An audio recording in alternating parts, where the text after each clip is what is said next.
Matius pasal 20. Nah, kita akan terus belajar tentang Yesus dan apa yang telah disampaikannya di dalam dunia.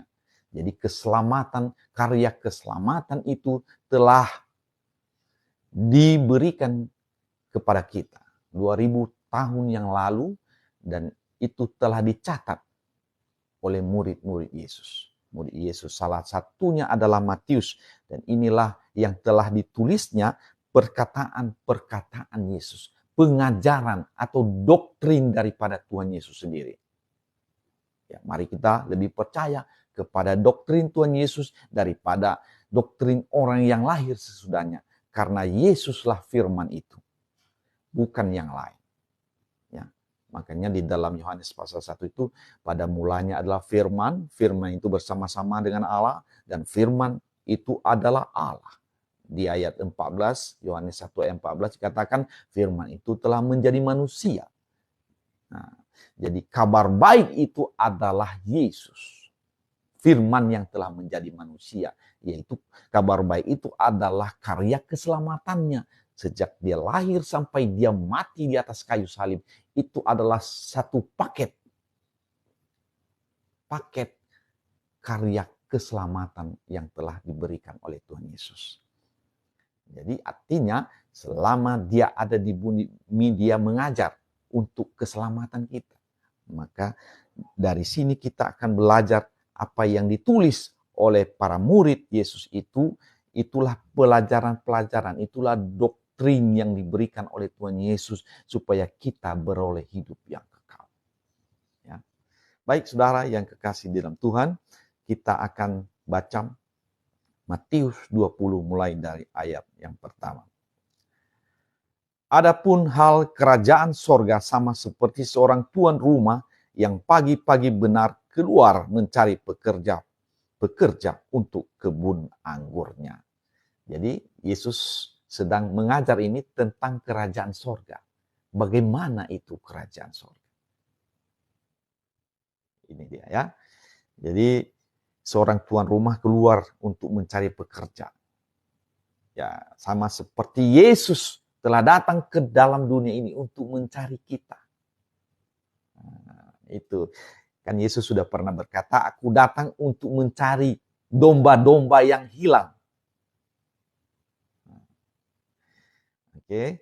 Ayat 2, setelah ia sepakat dengan pekerja-pekerja itu mengenai upah sedinar sehari, ia menyuruh mereka ke kebun anggurnya. Jadi orang-orang itu datang untuk bekerja di kebun anggurnya. Orang yang pertama ya. Kira-kira pukul 9 pagi ia keluar pula, dan dilihatnya ada lagi orang-orang lain menganggur di pasar. Katanya kepada mereka, pergi jugalah kamu ke kebun anggurku, dan apa yang pantas akan kuberikan kepadamu. Dan mereka pun pergi. Jadi dia meng-hire orang, mencari domba-domba yang hilang. Ya. Tapi ini perumpamaan Yesus ini adalah pekerja, mencari pekerja. Itu sudah dua kelompok ya saudara. Baru kira-kira, ini ayat 5, kira-kira pukul 12 dan pukul 3 petang ia keluar pula dan melakukan sama seperti tadi.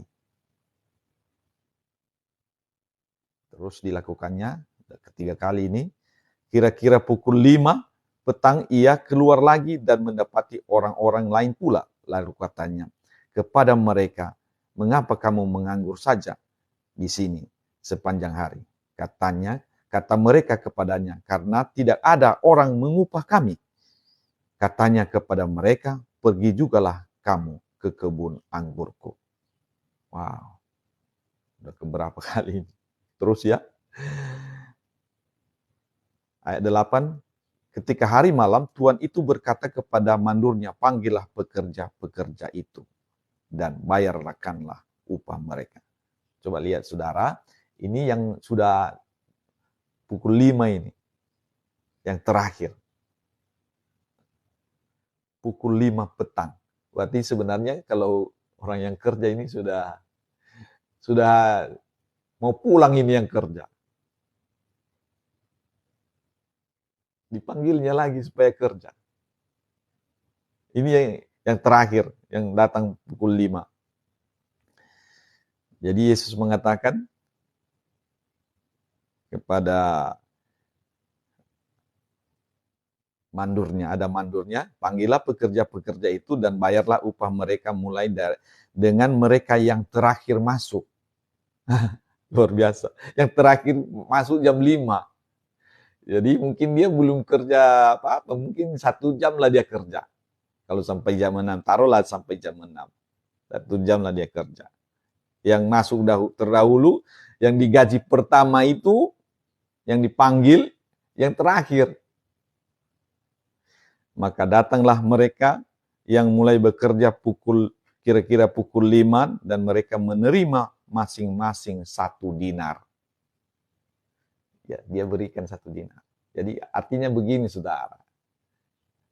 Saudara yang baru percaya kepada Yesus sekarang ini, kamu mendapat 1 dinar.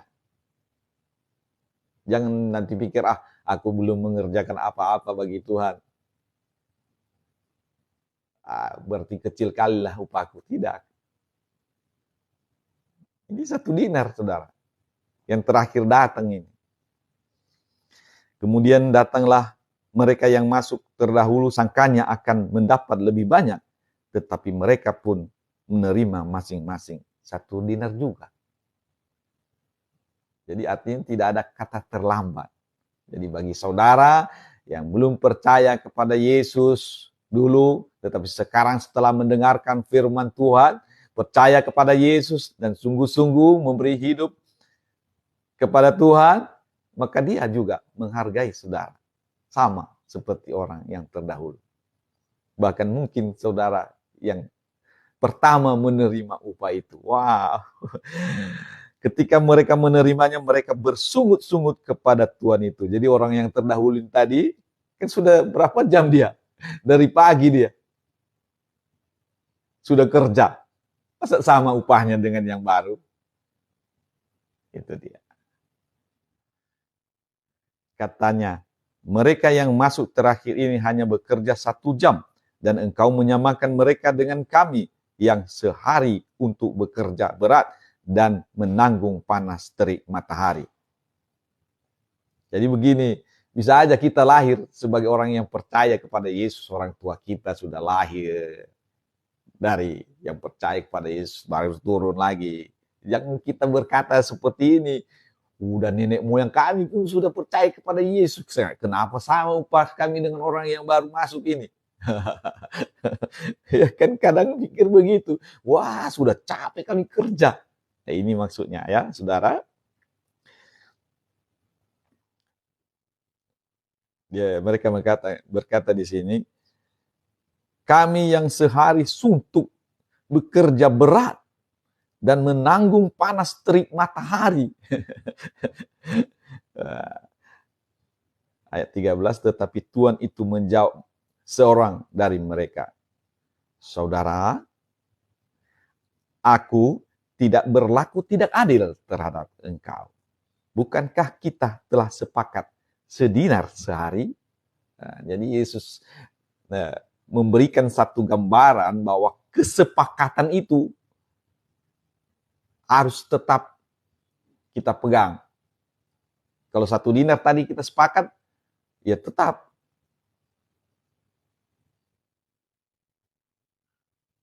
Gitu. Jadi kalau Tuhan Yesus ini memberikan satu gambaran bagaimana sebenarnya sikap daripada Allah. Kesepakatan itu tetap, perjanjian itu tetap dipegang. Nggak boleh dirubah. Dari sini kita melihat, kan kita sudah sepakat sedinar sehari. Ambillah bagianmu dan pergilah. Aku mau memberikan kepada orang yang masuk terakhir ini sama seperti kepadamu. Artinya dia, itulah anugerah Tuhan. Belas kasihannya Ayat 15. Tidakkah aku bebas mempergunakan milikku menurut kehendak hatiku? Atau iri hatikah engkau karena aku murah hati? Makanya ada nyanyian, saudara. Suka-sukamu Tuhan. Itu, saudara. Jadi orang yang lama jangan sakit hati kepada yang baru. Kan banyak sekarang ini anak-anak Tuhan yang baru. Ditemui langsung oleh Tuhan. Bukan kita yang nginjili. Mereka mendapat kasih karunia juga. Sebenarnya hati mereka rindu akan Tuhan. Memiliki hati yang rindu akan Tuhan. Tetapi mereka belum pernah mendengar Injil. Belum pernah mendengar kabar baik itu. Tapi hati mereka. Makanya yang dilihat Tuhan hati. Makanya jagalah hati. Hati nurani yang baik. Di dalam Amsal 4 ayat 23 dikatakan, saudara, kita akan baca ya. Jagalah hatimu dengan segala kewaspadaan, karena dari situlah terpancar kehidupan. Jadi kita harus jaga hati kita. Jadi orang yang memiliki hati yang terjaga, hati nurani yang baik, walaupun dia belum mendengarkan Injil, tetapi dia memiliki kasih akan Allah di dalam hatinya. Dia mau mencari kerajaan Allah, maka Allah sendiri, Yesus sendiri, roh kebenaran yang telah diturunkan pada abad pertama ketika turunnya Roh Kudus itu, roh kebenaran itu masih tetap bekerja sampai saat ini. Yang menginjil itu bukan hanya anak-anak Tuhan, tapi roh kebenaran. Roh kebenaran itu adalah roh Allah sendiri. Yesus Tuhan kita tetap juga memberitakan kabar baik. Jadi bagi siapapun, dari manapun, negara manapun, agama apapun, Yesus sedang mencari-cari mereka sekarang ini. Makanya banyak yang kita lihat, kita tanpa menginjili mereka pun, mereka berada di dalam cengkraman sesuatu, ajaran, mereka bisa keluar dari situ. Karena Yesus itu hidup. Dia adalah Allah yang hidup. Dia adalah roh kebenaran itu. Dimanapun orang ada, dia bisa datang. Karena Yesus memang mencari-cari itu. Mencari orang yang benar-benar mencari Allah. Mencari kerajaan Allah. Yesus bisa datang. Jadi kita jangan iri orang-orang yang sudah lama, sudah ini. Kenapa dia bisa bertemu dengan Yesus? Kan bisa seperti itu. Kita saja mungkin belum pernah melihat Yesus dengan mata kita. Ya. Tetapi mereka bisa. Ini yang disampaikan oleh Tuhan Yesus ini. Tidakkah aku bebas mempergunakan milikku? Artinya hidup yang kekal itu miliknya. Menurut kehendak hatiku, aku bebas memberikannya. Atau irikah engkau karena aku murah hati? Jadi Allah kita Allah yang murah hati. Ya. Jadi bagi orang-orang yang benar-benar mencari Tuhan itu pasti dapat. Pasti dapat. Yang penting betul ya. Betul-betul dia memang mencari Allah. Mencari jalan yang benar itu. Yesus mengatakan, akulah jalan kebenaran dan hidup. Tidak ada seorang pun yang sampai kepada Bapa tanpa melalui aku. Harus melalui Yesus. Itu dia. Untuk mendapatkan hidup yang kekal itu harus melalui Yesus. Karena dia adalah satu-satunya jalan. Jadi bagi orang-orang yang sedang mencari-cari kerajaan sorga itu, Yesus akan datang sendiri. Seandainya dia berada di tempat di mana tidak ada channel untuk hamba-hamba Tuhan, untuk menyampaikan firman Tuhan kepadanya. Tuhan sendiri datang kepadanya. Itu ya dan amin. Dan itu sudah banyak. Banyak yang kita dengar kesaksian mereka itu. Dan itu buktinya bahwa apa yang dikatakan oleh Tuhan Yesus itu benar-benar terjadi. Karena dia adalah Allah itu sendiri. Allah yang menjadi manusia. Artinya itu bukan bohong, bukan hanya karangan, tetapi memang terjadi.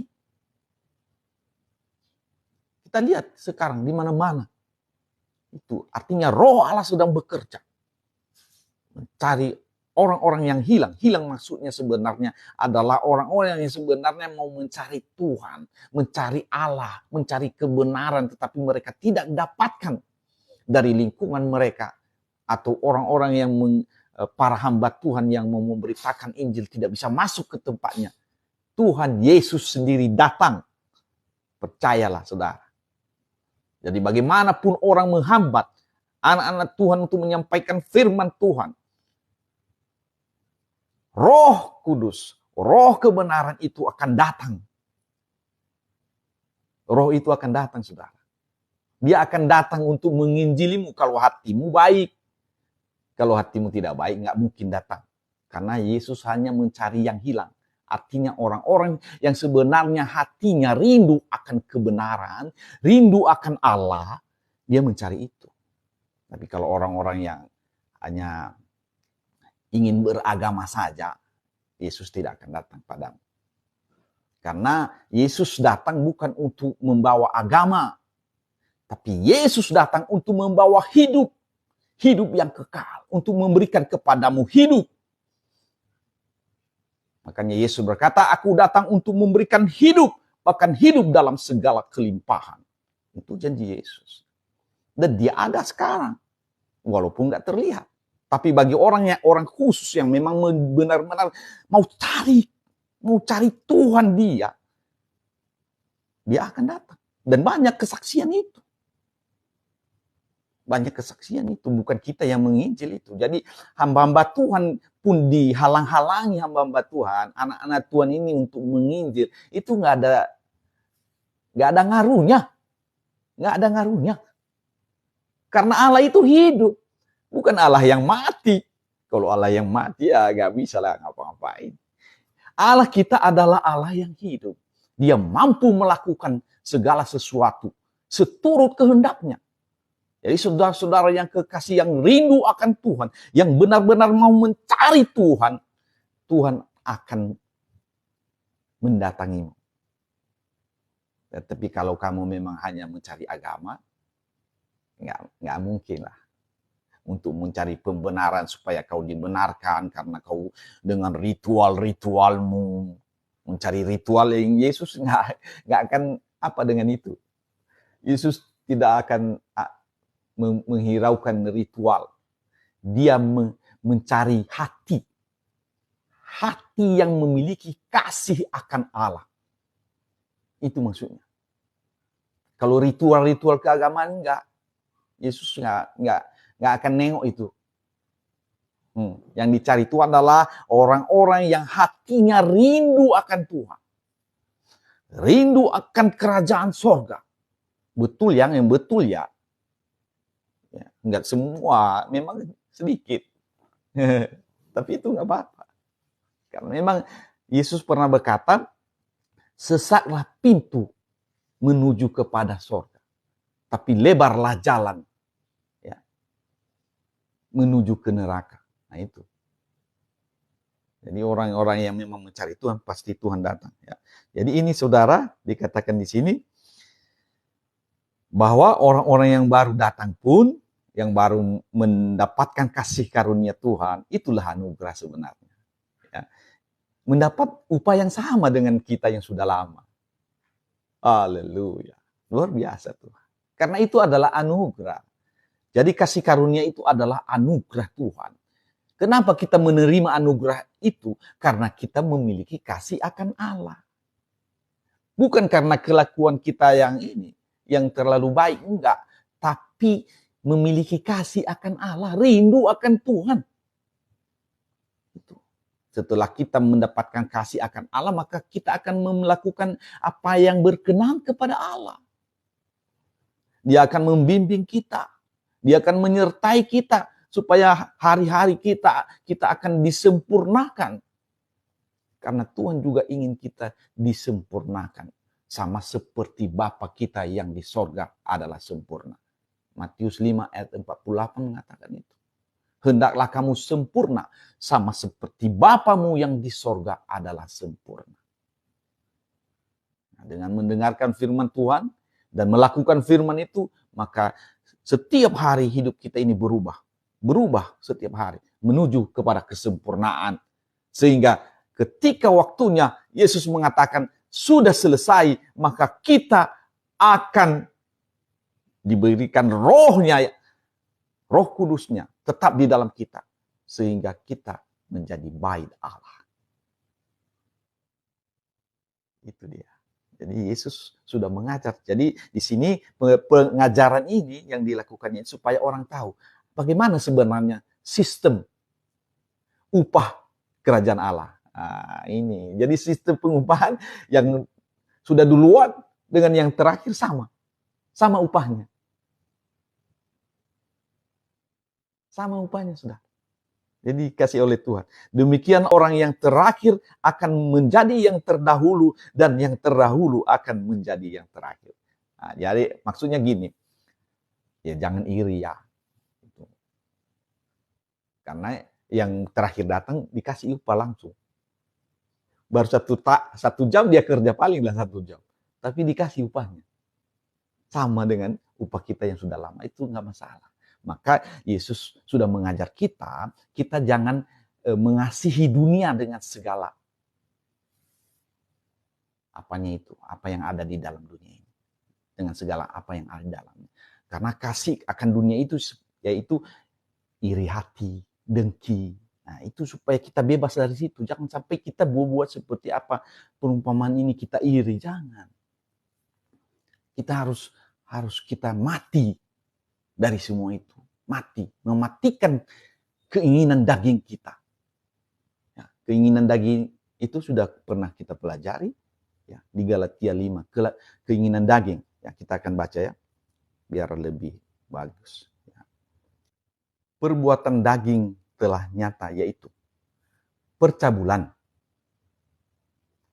kecemaran, hawa nafsu, penyembahan berhala, sihir, perseteruan, perselisihan, iri hati. Nah, kan ada kan? Iri hati. Itu keinginan daging itu. Jadi Yesus mengajarkan di sini, kenapa kau iri? Jangan iri. Iri hati itu adalah perbuatan daging. Iri hati, ya. Amarah, marah saja. Belum tidak tahu dia persoalan, marah dia. Nah, ini keinginan daging. Ada yang marah-marah terus. Belum kenal pun sama orang, dia marahi juga. Luar biasa. Oke. Kepentingan diri sendiri, egois namanya seperti itu tadi kan. Egois itu. Dia mengatakan, kenapa? Harusnya aku digaji lebih banyak. Nah, jadi Yesus mengajar ini supaya kita tahu bagaimana sebenarnya sistem di dalam kerajaan surga itu. Bagaimana sebenarnya itu. Jadi Yesus mengajar, jangan egois. Ya, bersyukurlah orang juga bisa mendapatkannya. Jangan iri hati, jangan egois. Ya, kalau dia kerja satu jam, 1 dinar. Kami dari pagi, berapa jam kami? 10 jam. Masa hanya sama? Nah, itu maksudnya. Jadi jangan, artinya terima saja. Terimalah anugerah yang diberikan Tuhan kepadamu, saudara. Saudara yang kekasih dimanapun berada, apa yang sudah diberikan Tuhan, terimalah itu. Dan dengan baik, mengucap syukurlah dalam segala hal. Jadi kalau kita sudah menerima Tuhan, kita bersyukur kepada Tuhan. Kalau ada orang yang menerima lagi juga setelah kita, mari kita bersyukur kepada Tuhan. Makanya Yesus mengatakan, kasihilah sesamamu manusia. Hendaklah kamu saling mengasihi. Jangan kita bilang, kok lebih hebat dia dari aku. Janganlah. Jadi anak-anak Tuhan telah diajar oleh Tuhan Yesus. Hendaklah kamu saling mengasihi. Kita sebagai anak-anak Tuhan ini harus saling mengasihi. Bukan saling berdebat. Bukan anggar-anggar keduniawian kita. Oh, kami ini besar. Kami sudah punya kelompok besar. Kami sudah begini dan begitu. Itu namanya kesombongan. Ini di sini ada ditulis ini semua. Percideraan, roh pemecah, kedengkian, kemabukan. Nah, ini mabuk itu nggak boleh. Ya, kalau minum untuk kesehatan boleh lah. Tapi jangan sampai mabuk. Ya. Minum anggur untuk kesehatan ya sedikit. Ya, jangan banyak, bahaya itu. Ya, jadi mabuknya yang nggak boleh, minumnya nggak apa-apa, tapi jangan mabuk, jangan sampai mabuk, karena itu merusak sel-selmu juga. Karena kalau minum sedikit itu sebenarnya ada gunanya juga untuk tubuh, itu nggak masalah. Ya. Pesta pora dan sebagainya. Jadi ini perbuatan daging, saudara. Jadi kedagingan itu yang harus kita matikan. Matikanlah kedagingan itu. Iri hati tadi itu, kepentingan diri sendiri. Apalagi yang ini, cabul. Itu udah jauh itu. Udah jauh sekali lah. Kalau kita cabul, itu bukan orang yang merindukan Tuhan itu. Kalau yang cabul. Ya, cabul. Sudah ada istri satu, tambah lagi. Wah, itu cabul. Udah nafsu itu. Maka di sini dikatakan, itu kedagingan, hawa nafsu. Makanya orang Kristen itu tidak boleh bercerai, kata Yesus. Disitulah nampak. Kalau orang yang cabul itu ya istrinya sudah ada, dia lihat si istri orang mau diambilnya juga. Itu kepentingan diri sendiri, itu perbuatan daging. Jadi Yesus melihat itu. Jadi ada standar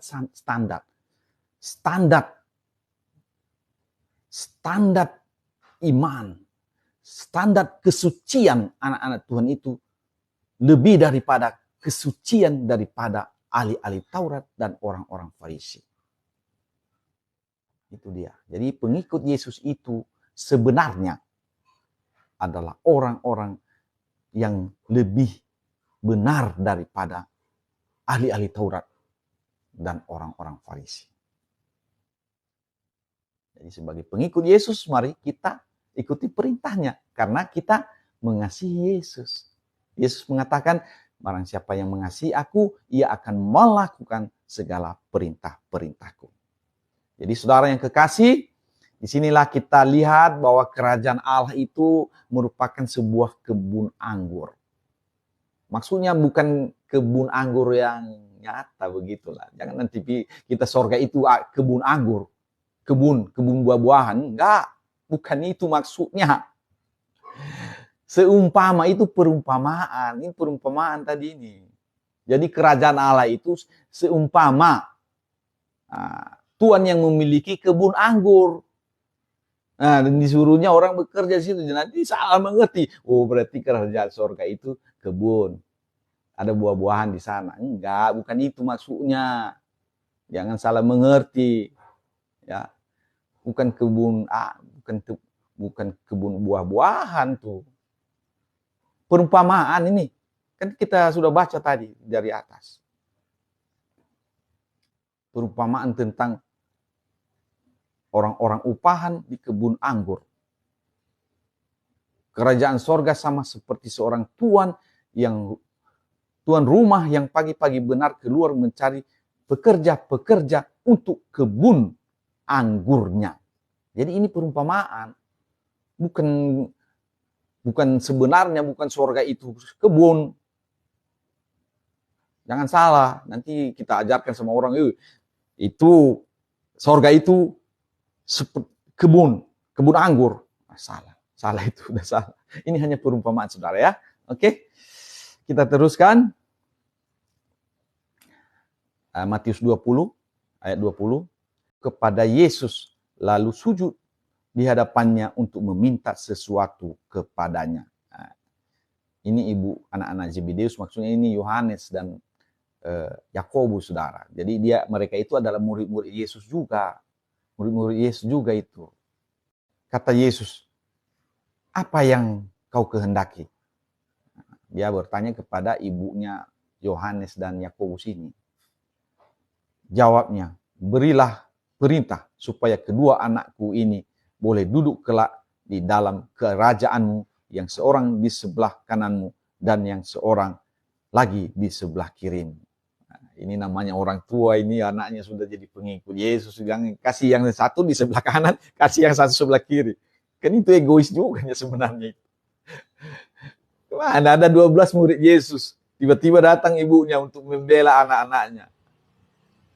Ya kadang-kadang memang, ya inilah di dunia ini. Bahkan di dalam pelayanan juga kita ada iri-irian. Nah, itu nggak boleh, nggak boleh. Kan Yesus nggak mau anak-anaknya seperti itu, iri-irian. Yang satu jadi bos, yang satu jangan, tidak ada. Yesus pernah mengatakan, barang siapa yang mau menjadi terbesar di antara kamu, hendaklah ia menjadi pelayanmu. Artinya dia harus melayani, sama seperti Yesus melayani. Ayat 22, tetapi Yesus menjawab katanya, kamu tidak tahu apa yang kamu minta.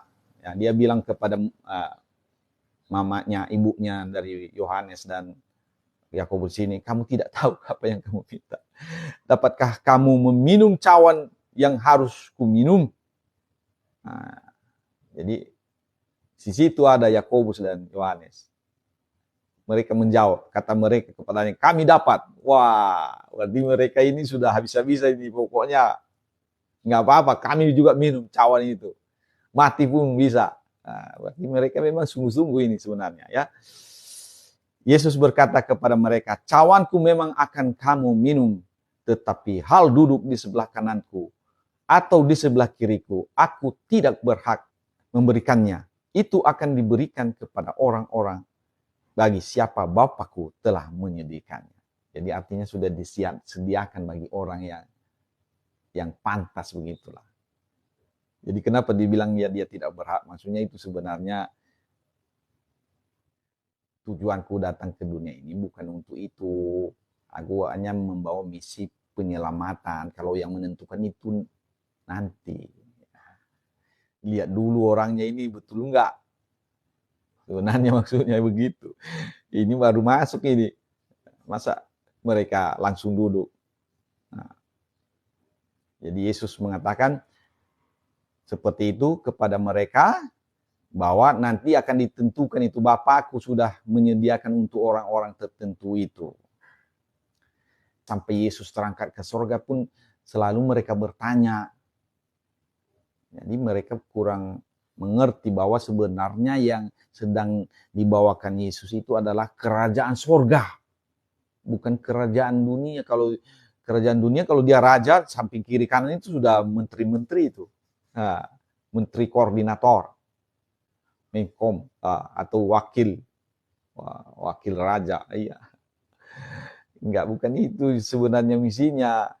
Nah, tetapi Yesus memanggil mereka lalu berkata, kamu tahu bahwa pemerintah-pemerintah bangsa-bangsa memerintah rakyatnya dengan tangan besi. Dan pembesar menjalankan kuasanya dengan keras atas mereka. Tidaklah demikian di antara kamu. Barang siapa ingin menjadi besar di antara kamu, hendaklah ia menjadi pelayan. Ya, ini yang dimasukkan Yesus tadi.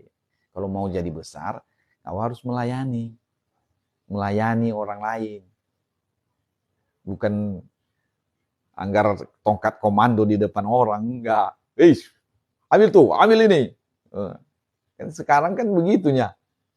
Sebenarnya Yesus tidak mengajarkan itu. Yang Yesus ajarkan bahwa semua orang-orang yang mau besar itu harus melayani. Bukan menyuruh. Melayani. Orang hamba Tuhan harus melayani, bukan untuk dilayani. Nah, ini Yesus mengatakan ini. Hendaklah ia menjadi pelayan. Nah, kalau kita lihat sekarang ini, terbalik ini. Ada yang pingin dilayani dia. Kalau salah sedikit mungkin anggota jemaatnya tidak mengikuti yang dibuat, yang diaturannya. Kalau itu bukan dari Tuhan, bukan perintah firman Tuhan, dia buat sendiri peraturan. Wah, kamu tidak tunduk kepada atasannya, tidak tunduk kepada otoritas. Itu enggak betul. Kan itu kan tangan besi. Yesus mengatakan itu, pemerintah bangsa-bangsa memerintah rakyatnya dengan tangan besi. Kalau kamu tidak beri ini, kamu, enggak begitu. Yesus mengajarkan yang sebaliknya. Yesus mengajarkan, barang siapa ingin menjadi besar di antara kamu, hendaklah ia menjadi pelayanmu. Jadi pemimpin gereja harus jadi pelayan yang di bawahnya. Melayani anggotanya. Itu dia. Tapi memang ini sulit diterima oleh dunia ini. Bagaimana seorang pemimpin melayani kita. Tapi itulah yang dibuat Yesus. Dan barang siapa ingin terkemuka di antara kamu, hendaklah ia menjadi hambamu. Sama seperti anak manusia. Maksudnya sama seperti saya. Kan ini Yesus. Datang bukan untuk dilayani. Jadi aku datang bukan untuk kalian layani aku. Aku yang melayani kalian. Dan itu terbukti, saudara.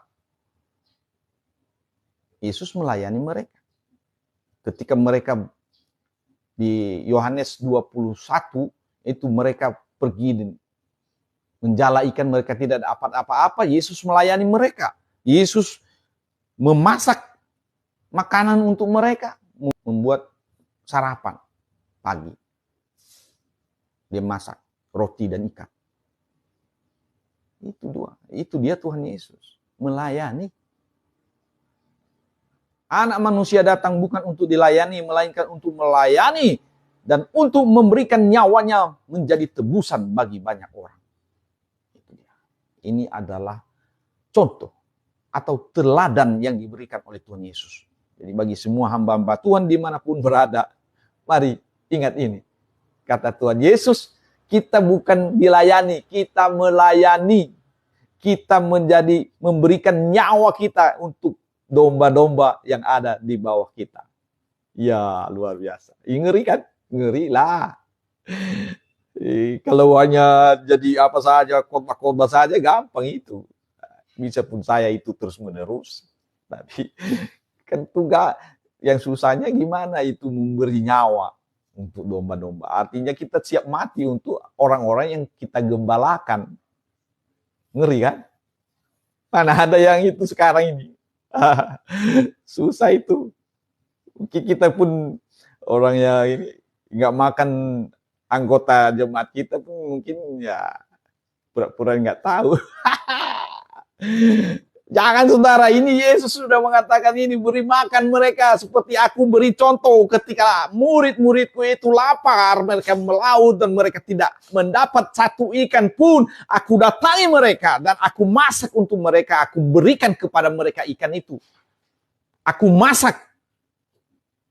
Itu Yesus. Sudah membuktikan ini, perkataannya ini benar. Bukan hanya ngomong dia itu, enggak. Betul-betul. Dikatakannya tebarkan jalamu di sebelah kanan. Dan murid-murid itu mendapatkan ikan. Setelah mereka ambil ikan itu masuk ke pinggir danau itu. Diberikannya sarapan, makanlah.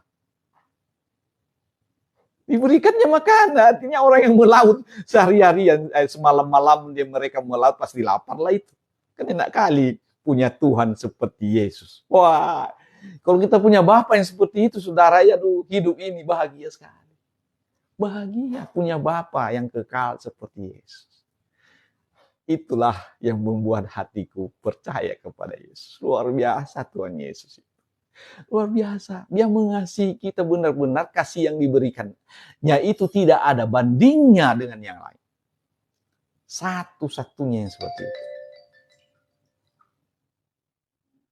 Dia siap melayani kita.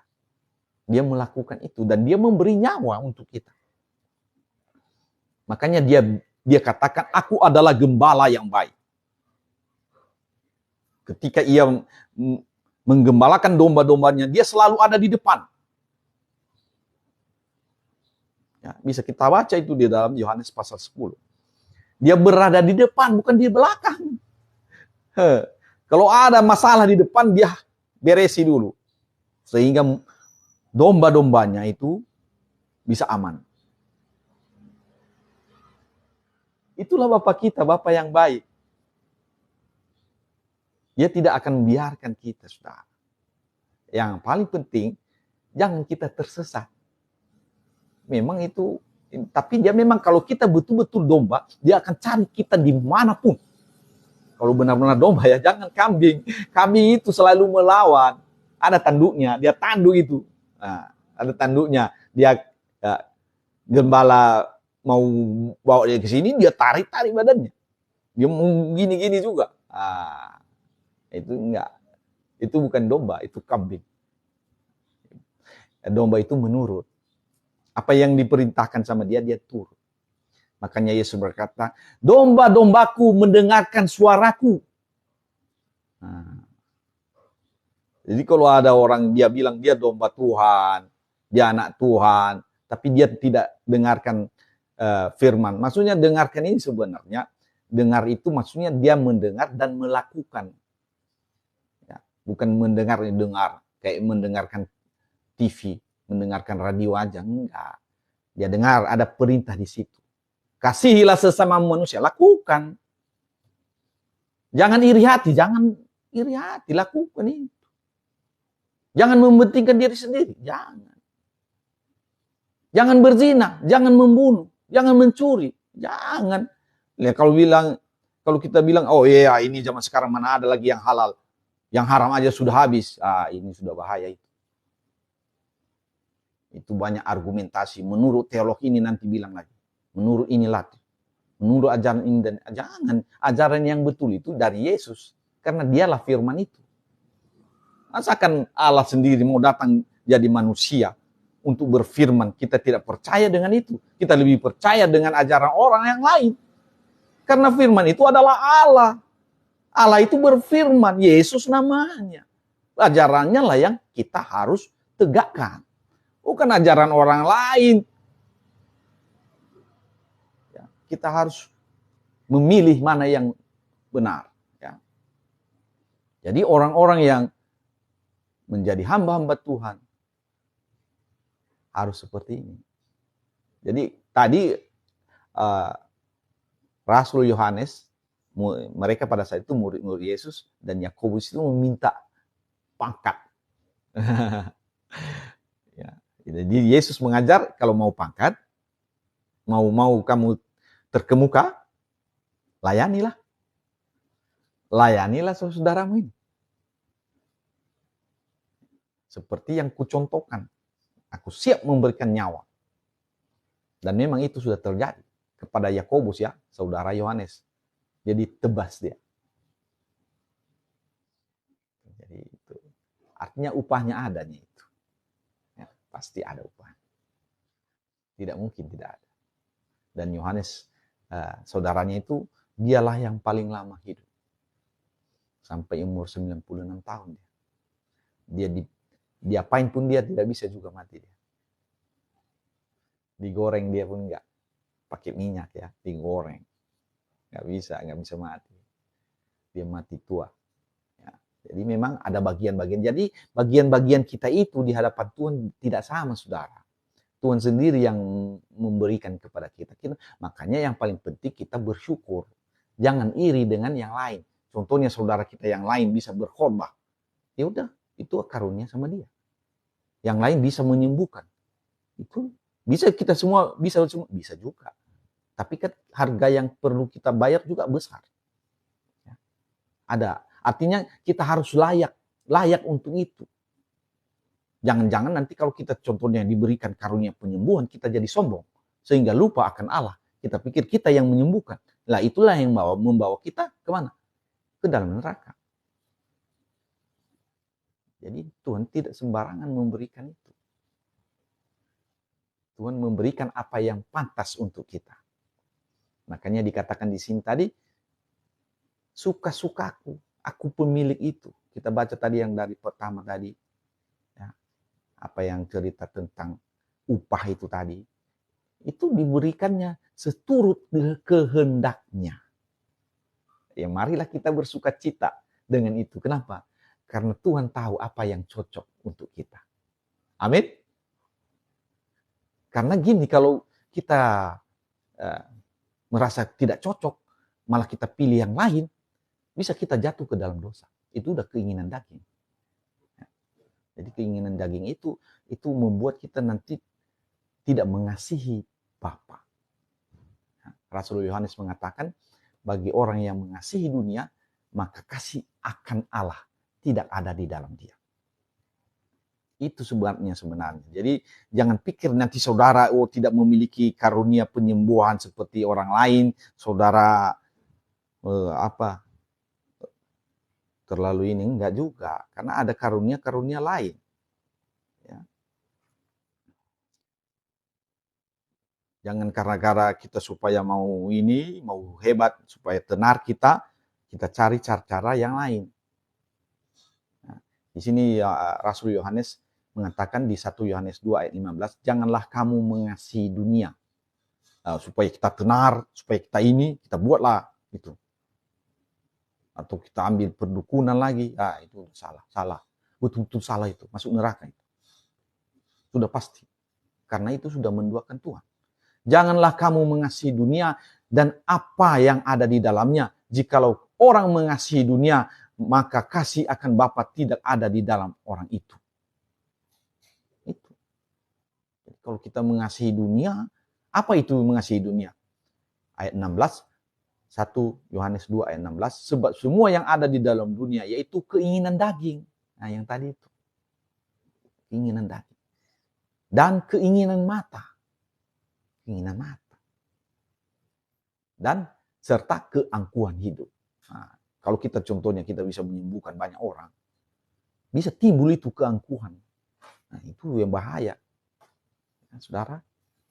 Jadi apa yang sudah ada kita punya sekarang, mari kita bersyukur kepada Tuhan. Ya. Dan kalau memang sudah layak kita, artinya sudah pas kita itu memang tidak akan jatuh ke dalam dosa.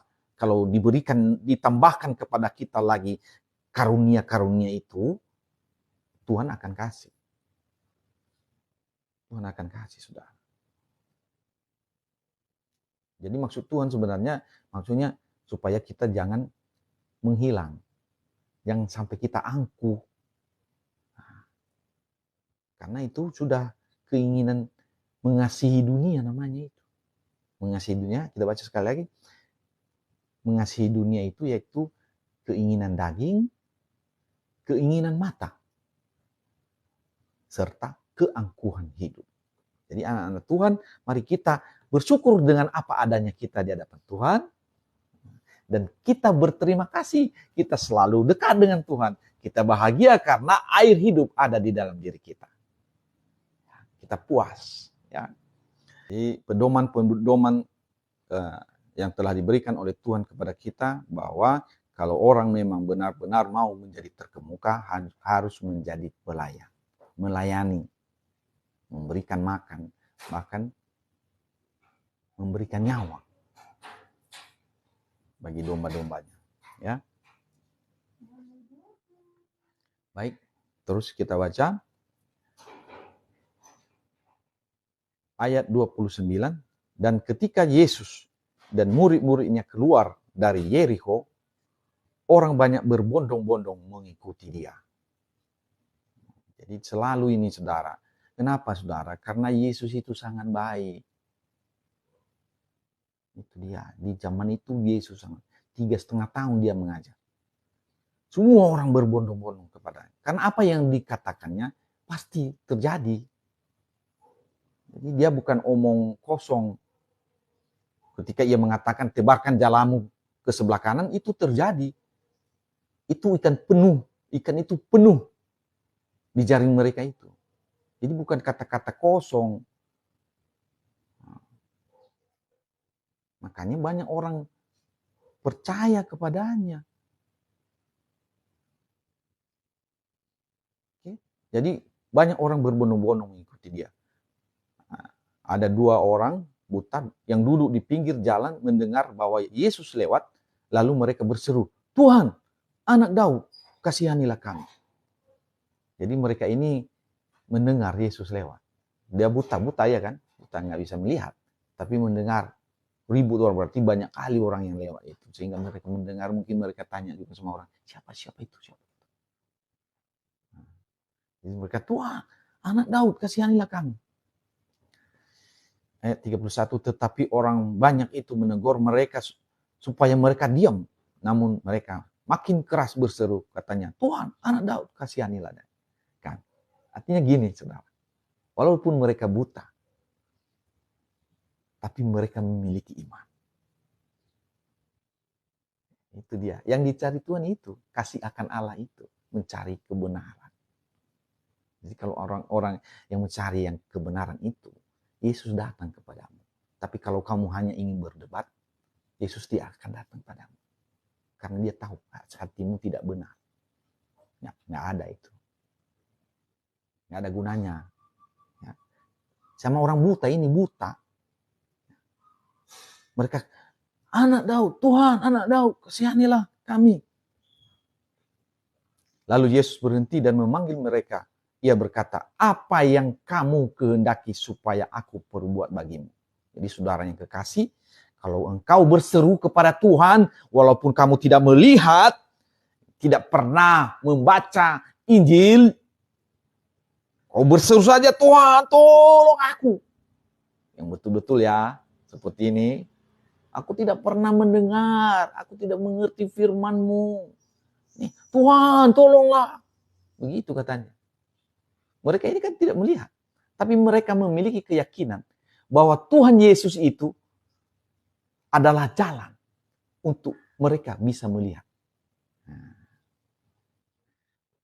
Yesus itu adalah jalan ke surga. Tidak ada jalan yang lain. Yesus satu-satunya jalan. Kebenaran dan hidup. Dialah pemilik hidup itu.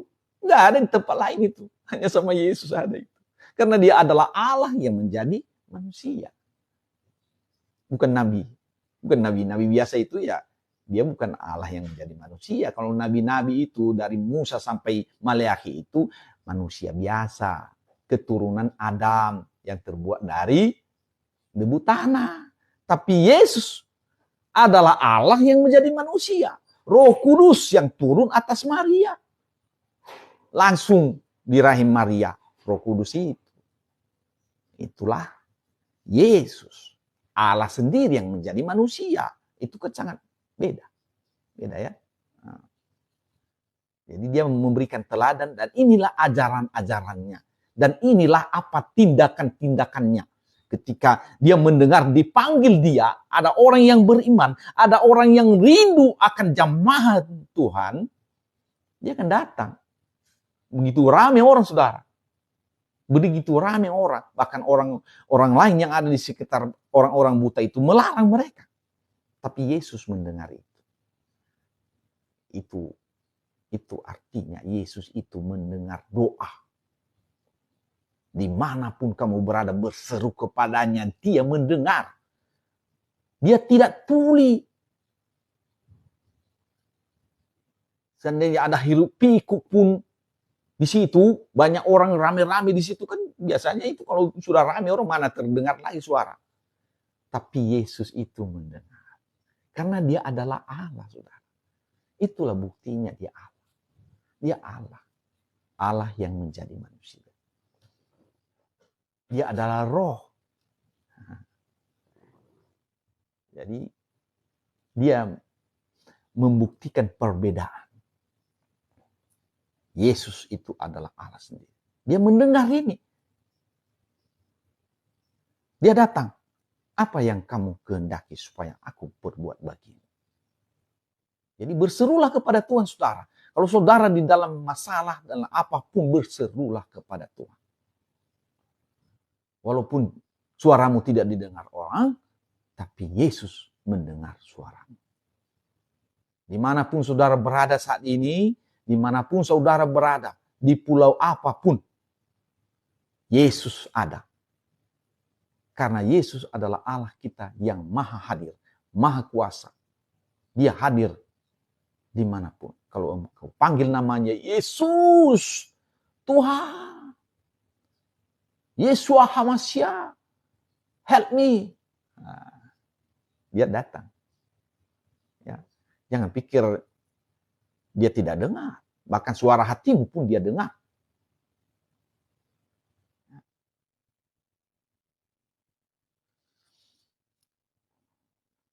Jadi ayat 33, jawab mereka, Tuhan, supaya mata kami dapat melihat. Nah itunya yang mereka minta. Supaya mata kami dapat melihat. Tolonglah kami. Maka tergeraklah hati Yesus oleh belas kasihan. Ini ciri Yesus belas kasihan. Beda kan? Beda dengan yang lain kan? Ciri Yesus itu ada belas kasihan. Dia berbelas kasihan. Maka inilah teladan yang diberikan kepada kita sebagai umat Allah, sebagai orang-orang yang percaya kepada Yesus, kita harus memiliki kasih seperti apa yang dimiliki Yesus, yaitu belas kasihan. Kasih agape yang tidak mengharapkan balasan. Kita baca, maka tergeraklah hati Yesus oleh belas kasihan. Lalu ia menjamah mata mereka, dan seketika itu juga mereka melihat, lalu mengikuti dia. Wow, luar biasa. Luar biasa sudah. Dia ada belas kasihan. Itu baik, Tuhan itu baik, maka dia itu adalah teladan yang baik. Tidak ada di dalam dunia itu yang ini seperti Yesus. Dia berbelas kasihan. Kalau orang di dalam kebutaan dan ingin mendapatkan jamahan Tuhan, maka dia akan datang kepadamu. Dia akan datang. Ya.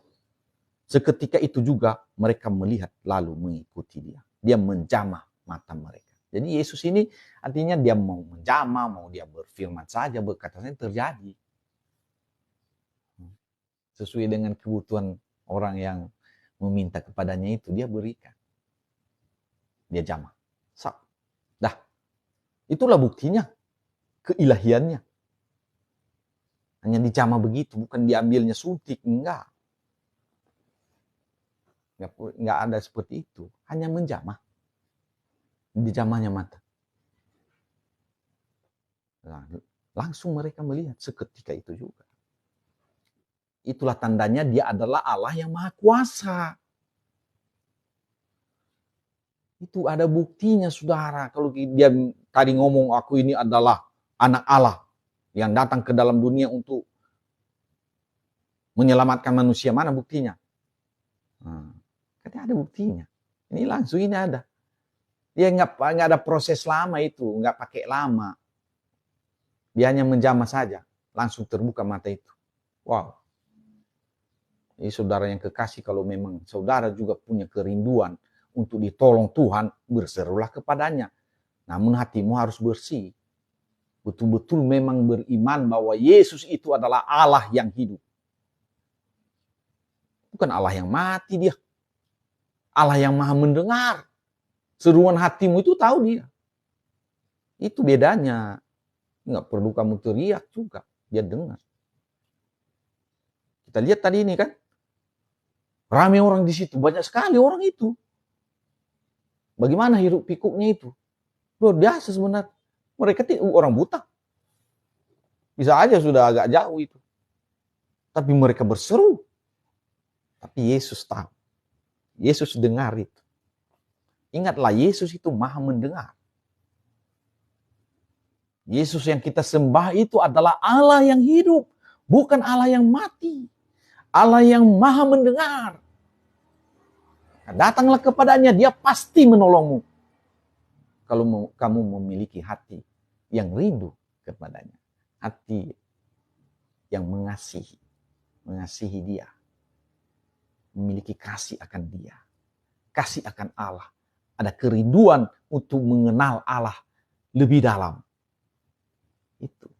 Jadi saudara-saudara yang kekasih, walaupun orang-orang yang belum pernah mendengarkan firman Tuhan, tetapi kalau dia memiliki hati, yang memiliki hati yang kasih akan Allah, maksudnya dia rindu akan kerajaan Allah, rindu akan kebenaran, maka Yesus akan datang kepadanya. Seperti ini tadi, walaupun mereka dilarang, ya, mereka berteriak, mungkin dihampang, kalau ramai orang kan sehingga Ya jangan. Jadi kan banyak yang teriak-teriak juga kan. Kan bisa tidak terdengar itu. Tapi Yesus mendengarnya. Jadi saudara berserulah kepada Tuhan. Makanya Yesus berkata, kalau kamu melakukan kewajiban agamamu, jangan di hadapan orang. Yang kau tunjukkan kau sedang berdoa. Makanya Yesus mengatakan, kalau kamu berdoa, masuklah ke dalam rumahmu, tutup ke dalam kamarmu, tutuplah pintu, berdoalah kepadanya. Apa yang kamu lakukan di tempat yang tersembunyi, Bapa akan datang kepadamu dan dia akan menjawabmu. Itu dia. Jadi Yesus kita itu maha mendengar. Tidak perlu inilah, pasti dia dengar keluhan hati seseorang yang sungguh-sungguh mencari dia. Amin.